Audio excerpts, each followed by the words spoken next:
This is Vanessa from Inductive Automation. I've been getting this question a lot lately, so I figured I'd make a video so that I could be a little bit more efficient answering these questions. So the question is, if you start out with Ignition Edge Panel, which is just a standalone license, what is the upgrade path if you want to eventually go to a full server license? So as a general overview here, we've got the common architecture for Ignition, which is the server-based style where you would install the license here and then you would have it connect up to unlimited, PLCs. You'd have it connected up to a SQL database, and then you can go ahead and launch the application onto any computer on the network, whether it's your HMI or your desktops or what have you. The server license is unlimited, so unlimited clients, unlimited tags, and so forth. So what people are now starting to do is start off with just a standalone license if their current project doesn't require this sort of architecture. And the standalone license is called Ignition Edge. And so that would look like this, where you've got just a local, industrial computer, and then you've got just the license installed, and it's sort of like all enclosed there. With this architecture, you don't need a database. It will do its own historical buffering, but it'll just give you a week.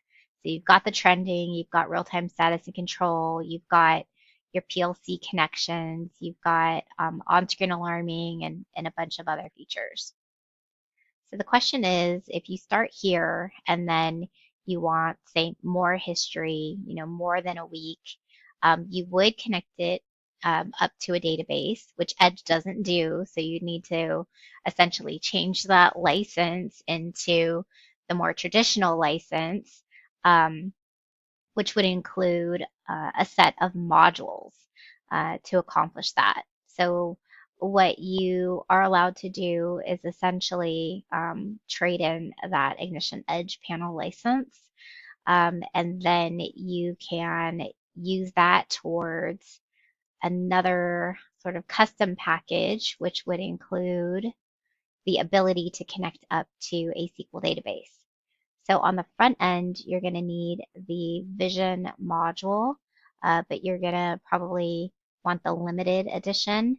So on the website, we go up to 5 concurrent, but you can't actually go down to one client. And so the cost for the one client version would be $1,500. And then you would have, in addition to that, you would have the, sorry, I'll go back here. So this is for the 5 client, but one client again would be the $1,500. And then to that, you would add, say, the tag historian, which would be 1,800. This is still unlimited tags, but now you get unlimited uh, historical data, kept in that SQL database. And then you would add to that, say, your Allen Bradley driver, for example. So these are free here. And then you would add the Allen Bradley driver. So it'd be this cost plus the 1,500 for the single client. And then you would have your, unlimited history, unlimited tags, but it would still just be for that local client. And then in the future, if you wanted to add more clients, you could do that. You would just add another client to the Vision Limited. So say you have one for the 1,500 and then you wanted to add a second one, that would be $500. And essentially you would get up to the 5 client mark. And then to go from the 5 clients to the unlimited, you would just pay the difference in price there. So between 3,500 and 5,950. And then in addition to that, you could just keep adding modules. So if you wanted to then add reporting, or you wanted to add the SQL bridge, or alarm notification. You would just pay for the modules to be added to that license. So that's the upgrade path, and hopefully that makes more sense.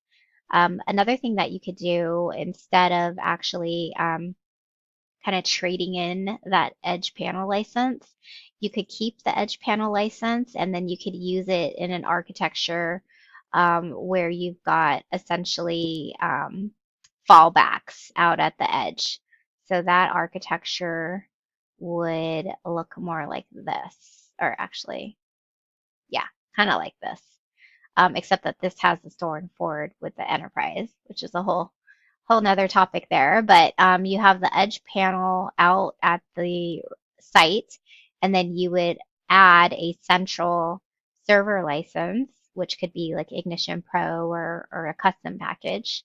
And then if you keep this out at that remote site, if the network connection drops to the central server, it'll fall back to that edge panel license so that if you've got an operator here, they can continue to have their, real-time status control and their 1 week of history buffer out there. And then when this comes back up, essentially this station is taking advantage of the server license. So hopefully that helps. If you guys have any other questions, you can call me or you can email me at Vanessa at inductiveautomation.com or Vanessa at ia.io. Thank you.